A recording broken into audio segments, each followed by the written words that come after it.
आर्यन की साहसिक यात्रा जंगल में दोस्त। एक जिज्ञासु शुरुआत।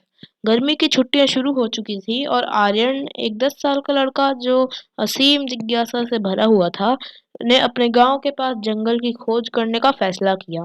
उसकी माँ ने उसे छोटे से बैग का कंधे पर लटकाते हुए आवाज दी। आर्यन, बहुत दूर मत जाना। नहीं माँ, बस थोड़ा सा घूमने जा रहा हूँ, उसने हाथ हिलाते हुए जवाब दिया। सूरज की किरणें चमक रही थी और हल्की सी हवा पेड़ों की पत्तियों को सरसरा रही थी। आर्यन को कुछ भी असंभव नहीं लग रहा था। रस्टी से मिलना। जंगल के अंदर और गहरे जाते हुए आर्यन ने एक हल्की सी कराहट सुनी। उत्सुक होकर उसने आवाज का पीछा किया और देखा कि एक छोटी सी लोमड़ी जाल में फंसी हुई थी, जो खुद को छुड़ाने की कोशिश कर रही थी। ओ नहीं, आर्यन ने कहा, घुटने टेकते हुए। चिंता मत करो, मैं तुम्हारी मदद करूंगा। लोमड़ी ने धीरे से गुर्राया, यह ना जानते हुए कि उस पर विश्वास करना चाहिए कि नहीं। लो दोस्त, मैं तुम्हें रस्टी कहूंगा, क्या ख्याल है?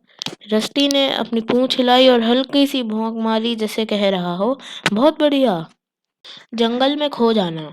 कई घंटे घूमने के बाद आर्यन को एहसास हुआ कि वह रास्ता अब नहीं पहचानता। अरे रे, आर्यन ने कहा, चारों ओर देखता हुआ। रस्टी, लगता है हम खो गए हैं। रस्टी ने सिर झुकाया और 2 बार भौंका। मैं तुम्हारी मदद करूंगा। सूरज डूबने लगा और आर्यन के पास ने एक गुफा देखी। हम आज रात वहीं रुकेंगे, आर्यन ने कहा, रस्टी को अंदर ले जाते हुए। गुफा में परेशानी। गुफा ठंडी और नम थी। आर्यन ने अपनी किट से एक माचिस जलाई और देखा कि दीवारों पर अजीब सी छायाएं नाच रही थीं। रस्टी ने हवा को सूंघा, उसके कान कांपे। क्या तुम यह सुन रहे हो? आर्यन ने फुसफुसाया।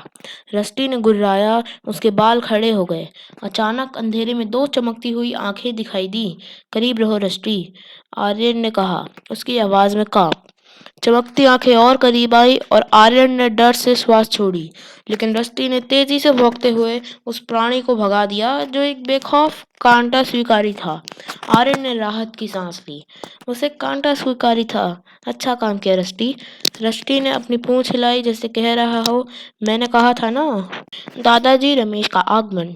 बारिश बाहर तेजी से होने लगी और पानी गुफा में रिसने लगा। कुछ ही मिनटों में यह बाढ़ में बदल गया। रस्टी, हमें यहाँ से निकलना होगा, आर्यन चिल्लाया, लेकिन निकासी फिसलन भरी थी और वह बाहर नहीं निकल पा रहे थे। तभी एक परिचित आवाज सुनाई दी। आर्यन, क्या तुम हो? आर्यन का चेहरा रोशन हो गया। दादाजी रमेश, हम फंसे हुए हैं। वृद्ध व्यक्ति एक लैंप लेकर द्वार पर दिखाई दिए। वह एक सेवानिवृत्त वन रेंजर थे, जिन्हें अपनी दयालुता और बुद्धिमानता के लिए जाना जाता था। धैर्य रखो, मैं आ रहा हूँ, दादाजी रमेश ने कहा, एक रस्सी बढ़ाते हुए। उनकी मदद से आर्यन और रस्टी बाढ़ से बचकर बाहर निकले। तुम लोग उस गुफा में क्यों थे? तूफानों के दौरान यह बाढ़ आती है, दादाजी रमेश ने हल्के से डांटा। आर्यन ने शर्मिंदा होकर कहा, मुझे नहीं पता था, मैं तो खो गया था। रस्टी ने एक बार भौंकते हुए कहा, जैसे यह पूरी तरह से उसकी गलती नहीं है। दादाजी हंसे। तुम्हारे पास एक अद्भुत साथी है। तारों के नीचे एक रात। तीनों ने एक बड़े पेड़ के नीचे शरण ली। दादाजी रमेश ने एक छोटी सी आग जलाई और आर्यन को एक सूखा कंबल दिया। आग के पास रहो, रात में जंगल ठंडा हो सकता है, उन्होंने कहा। रस्टी ने आर्यन के पास सर्दी से सटे हुए एक लंबी सी आह भरी। यह आरामदायक है। जब वे गर्म हो गए तो आर्यन ने पूछा, दादाजी, क्या कभी आपको जंगल में डर लगा? कई बार, दादाजी रमेश ने स्वीकार किया, लेकिन डर बुरा नहीं है, यह आपको चौकस बनाए रखता है। जो मायने रखता है वह शांत रहना और समझदारी से सोचना। रस्टी ने सहमति में भौंकते हुए अपनी पूंछ हिलाई। यही तो मैं कह रहा था। भेड़ियों का सामना करना। एक जोरदार विलाप रात में गूंज उठा, जिससे आर्यन जमा हुआ। भेड़िए, दादाजी रमेश ने शांति से कहा। क्या करें? आर्यन ने पूछा, रस्टी को कसकर पकड़े हुए। आग जलाए रखो, भेड़िए आग के पास नहीं आते, दादाजी रमेश ने निर्देश दिया। रस्टी चौकस होकर खड़ा हो गया, धीरे से गुर्राया। मैं तैयार हूँ। भेड़िए शिविर के आसपास घूमने लगे, लेकिन आग से दूर रहे। रस्टी ने जोर से भौंकते हुए सुरक्षा बढ़ाई। तुम एक बहादुर हो, है ना? दादाजी रमेश ने रस्टी की पीठ थपथपाई। रस्टी ने अपनी आंखें बंद करते हुए अपनी पूंछ हिलाई, जैसे कह रहा हो, मुझे पता है। घर का सफर। सुबह तक बारिश रुक गई थी और जंगल पक्षियों की चहचहाहट से गूंज उठा था। दादाजी रमेश ने आर्यन को बताया कि सूर्य और ऊंचे पेड़ों को देखकर रास्ता कैसे पहचाने। वह देखो, वह पेड़ जिसका शाखा टूटा है, हमेशा विशिष्ट निशानियों का तलाश करो, उन्होंने समझाया। रस्टी ने जमीन सूंघते हुए रास्ता दिखाया। जब वह गांव पहुंचे, आर्यन के माता पिता दौड़ते हुए बाहर आए। तुम कहाँ थे? उसकी माँ ने चिंतित होकर पूछा। यह एक लंबी कहानी है, आर्यन ने मुस्कुराते हुए रस्टी की ओर इशारा किया। लेकिन मैंने एक नया दोस्त बना लिया। यात्रा का संदेश। जाने से पहले दादाजी रमेश ने आर्यन के कंधे पर हाथ रखा।